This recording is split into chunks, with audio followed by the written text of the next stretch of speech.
Bismillahirrahmanirrahim. Assalamualaikum warahmatullahi wabarakatuh. Alhamdulillahirabbil alamin. Allahumma sholli ala sayyidina Muhammad wa ala alihi wa sahbihi ajmain. Amma ba'du. Kembali lagi dengan saya Lazman Auzan. Pada kesempatan kali ini saya akan membawakan kajian dengan materi sejarah jurnalistik dalam perspektif Islam yang saya kutip dari buku Jurnalistik Praktis karya Herman R.N. pada halaman 8. Seperti yang kita ketahui, jurnalistik Islam juga memiliki sejarah, bukan hanya sejarah pada perspektif umum.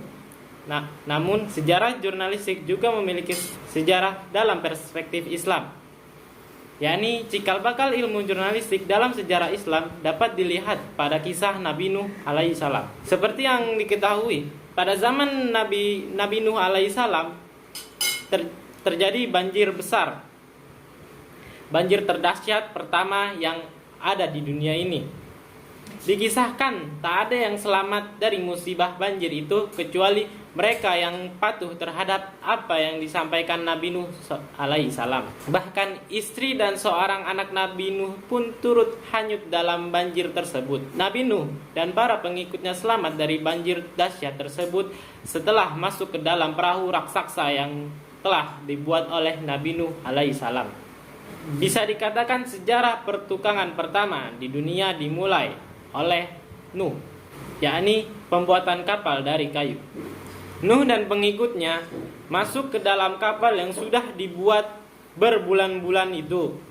Dalam kapal tersebut bukan hanya manusia saja, tetapi semua jenis hewan juga diselamatkan secara berpasangan, jantan dan betina. Mulai dari hewan melata sampai hewan terbang, semua ada dalam kapal tersebut. Setelah berhari-hari berada dalam kapal itu, Nuh mulai berpikir mencari tahu keadaan di luar. Apakah banjir tersebut sudah surut atau belum?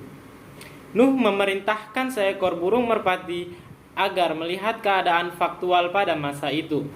Merpati yang diperintahkan langsung terbang keluar memandang alam bebas. Ia mencari daun hijau dan segar.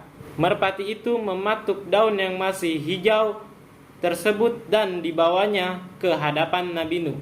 Melihat merpati menyerahkan daun segar dari paruhnya, Nabi Nuh berkesimpulan bahwa banjir sudah surut. Ia kemudian memandang keluar dan memeriksa cuaca. Ternyata suasana alam sudah cerah. Nabi Nuh selanjutnya menyampaikan perihal tersebut kepada para penghuni kapal. Peristiwa yang dialami oleh Nabi Nuh, merpati, dan para pengikut Nabi Nuh dalam kapal tersebut menyampaikan penanda proses jurnalistik. Dari peristiwa tersebut dapat diketahui bahwa ada yang memerintahkan mencari informasi dan melaporkannya kepada Nabi Nuh, merpati.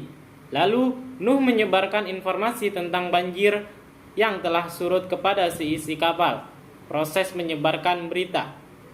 Dengan demikian, Nuh adalah pemimpin redaksinya, sedangkan merpati adalah reporternya. Adapun seisi kapal adalah masyarakat. Peristiwa yang sedang terjadi itu merupakan peristiwa jurnalistik.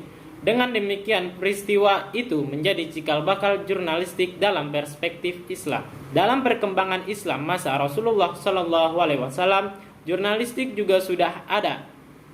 Hanya saja, masa itu informasi yang berupa firman dan hadis ditulis pada batu-batu, kulit kayu, tulang belulang, daun lontar, dan lain-lain. Tujuan firman dan hadis itu ditulis di sana agar isinya tersampaikan kepada seluruh umat. Ada yang memerintahkan untuk menulis kala itu, ada yang menulis, dan ada yang menjadi editornya. Para penulis di zaman Nabi Muhammad antara lain Zaid bin Sabit, Ubay bin Ka'ab, Muawiyah, Abu Bakar, Umar, Utsman, dan Ali. Pada masa Nabi Muhammad SAW masih hidup, beliau sendiri yang bertindak sebagai pemimpin utama yang memerintahkan para sahabat untuk menulis hadis dan firman.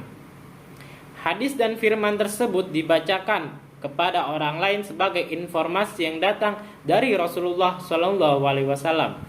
Hadis dan firman tersebut dibacakan kepada orang lain sebagai informasi yang datang dari Rasulullah Shallallahu Alaihi Wasallam dan Allah Subhanahu Wa Taala. Peristiwa ini merupakan lakon jurnalistik. Perkembangan berikutnya, tatkala Nabi Muhammad sudah tiada, para sahabat yang dikenal dengan Khulafaur Rasyidin berinisiatif mengumpulkan ayat dan hadis yang berserakan, menyusunnya menjadi satu kesatuan. Abu Bakar adalah orang pertama yang memerintahkan agar firman dan hadis ini disusun menjadi satu. Tradisi ini juga bagian dari ilmu jurnalistik karena ayat dan sabda adalah kabar, baik kabar gembira maupun kabar peringatan. Artinya ada nilai-nilai berita dalam firman dan sabda tersebut. Beda jurnalistik pada zaman Yunani dengan jurnalistik zaman Nabi terletak pada media dan isi informasinya. Informasi yang ditulis secara bebas hanya sekedar kabar tentang hari ini. Kembali pada sejarah jurnalistik zaman Nabi, tatkala Rasulullah mengangkat lakon penulisan informasi yang bersumber dari ayat dan hadis dilanjutkan oleh sahabat sesuai kekhalifahan. Jadi bisa dikatakan bahwa jurnalistik Islam sudah ada pada zaman Nabi Nuh alaihissalam. Pada saat itu, Nabi Nuh yang bertugas memerintahkan mencari informasi kepada merpati.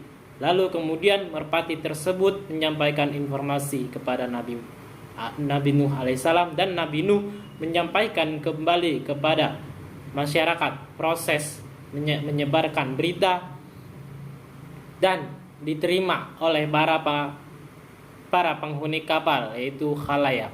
Ya, itu saja yang dapat saya sampaikan mengenai sejarah perkembangan jurnalistik dalam perspektif Islam. Wassalamualaikum warahmatullahi wabarakatuh.